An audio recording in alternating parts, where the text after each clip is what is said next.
ये क्या बोला था जी? हेलो मैं को देखो भाई। हेलो क्या बोला था? कहने को ऑपरेटर साहब। हेलो हेलो हेलो हेलो खाली आवाज उठा दे। हेलो कैसे गाँव से बोला था? हेलो बेस बंद कर। हल्का एक बनाई तनी हल्का। हेलो हाँ हाँ साज बज से आवाज गावे लगे ऊंचा रहे के चाहिए। हेलो हेलो हेलो हेलो राव साउंड बहुत बढ़िया बा। हाँ हाँ हाँ हेलो चलिए बहुत सुंदर।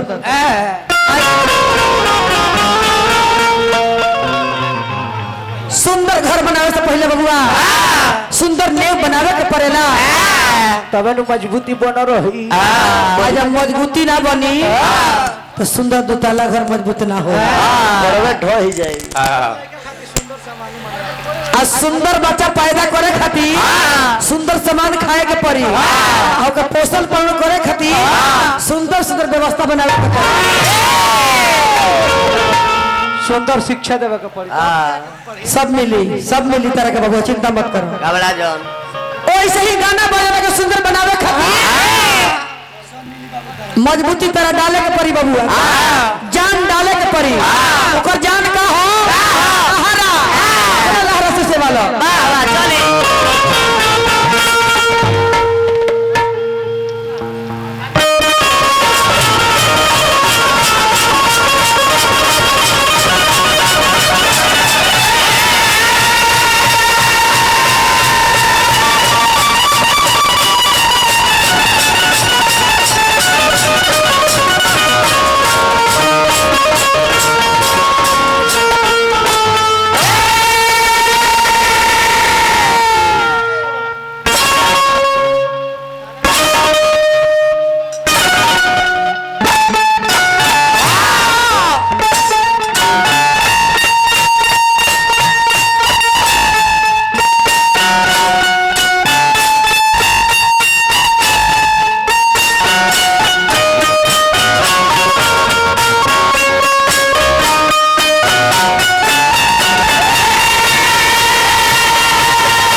माई हो महिमा तोहर गमय पारबा।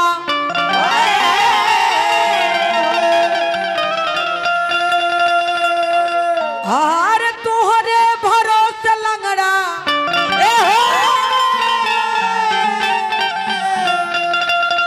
अरे फानी जाल खाता।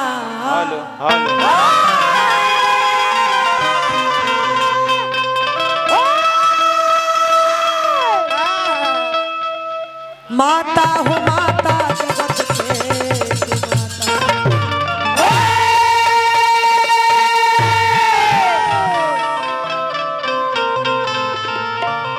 कभी कल्पना कैले बनी भैया लो उपजे पूत पिता के धर्म में खेती उपजे अपना कर में आज जौना हमरा बाबू के जन्म भइल बा ई माता पिता के और दादा दादी के सबके आशीर्वाद हो जे पत्थल पर दुब जामल बा यही के कहल बा कि माता पिता गुरु कमल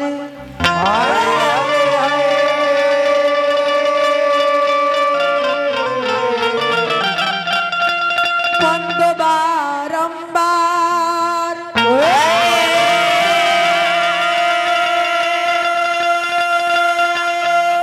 आर जकरा चरण से कमल लिखले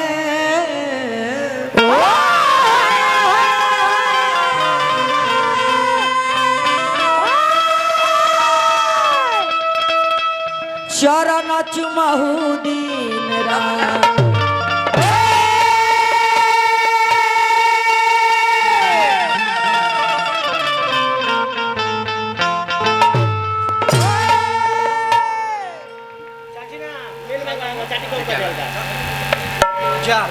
बंद हो गई है मेन माइक वो बंद हो गल हो भाई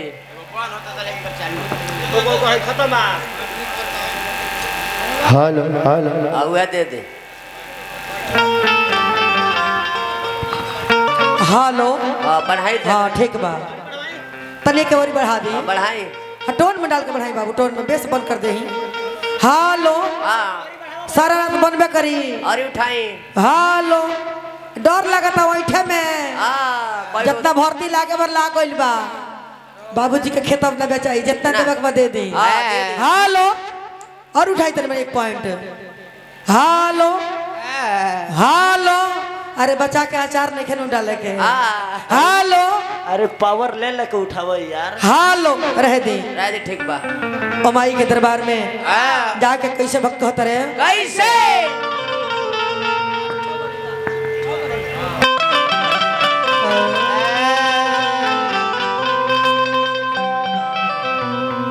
जाके माई से कैसे भक्त होता रहे कैसे दोनों है हाँ अरे जब से गवा नवा के जय हो जय हो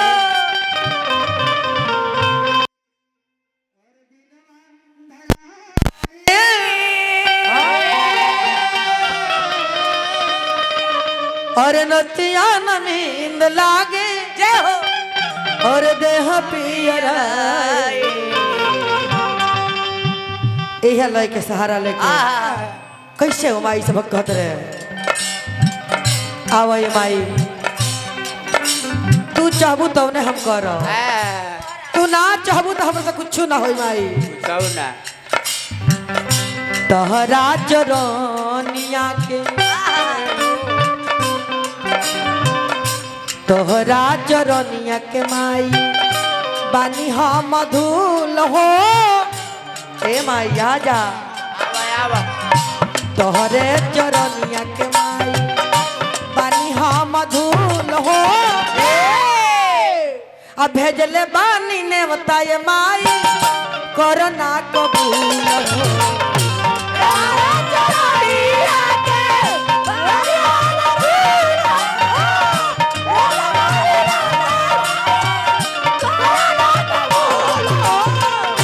तोहरी चरनिया के माई बानी हम धूल हो भेजले बानी ने बताए मैया करना कबूल हो तोहरा चरनिया के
ए माई हई साज बाज के मालिक तू ही बारू हमके कुछ ना होला। ये महतारी हमारा चाचा जी की तरफ से हजारों हजार पुरस्कार आई।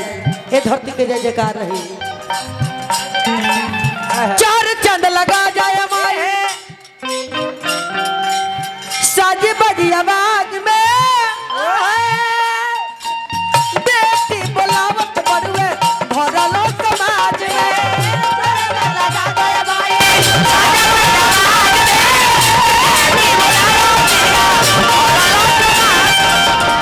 ए महतारी चार चांद लगा जाए माई साज बाज आवाज में बेटी पुकारत बड़वी भरलो समाज में। आ जा माई श्री राम जी की तरफ से हजारों हजार के पुरस्कार नमस्कार रही। ये धरती के जय जयकार रही। हमारे बाबू के जन्म भइल बा। बाबू हमार हजारों वर्ष जी है। प्रभु सिंह जी भी बहुत बड़ा आशीर्वाद दिले। नमस्कार रही भक्त कहली चार चंद लगा जाए माई अरे साजे बजी आवाज में बेटी पुकारत बड़वी भरलो समाज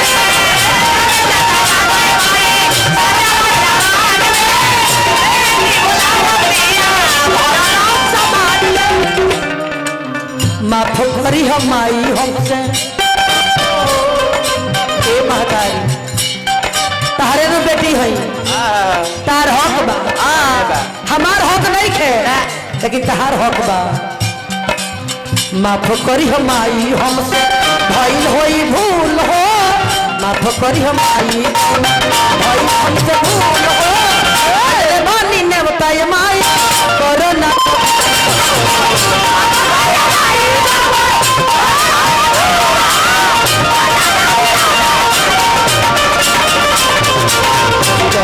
चरण हम धूल हो भजलवानी ने उताय मान करना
है भाई वन हो जाता यो खाई देना का है।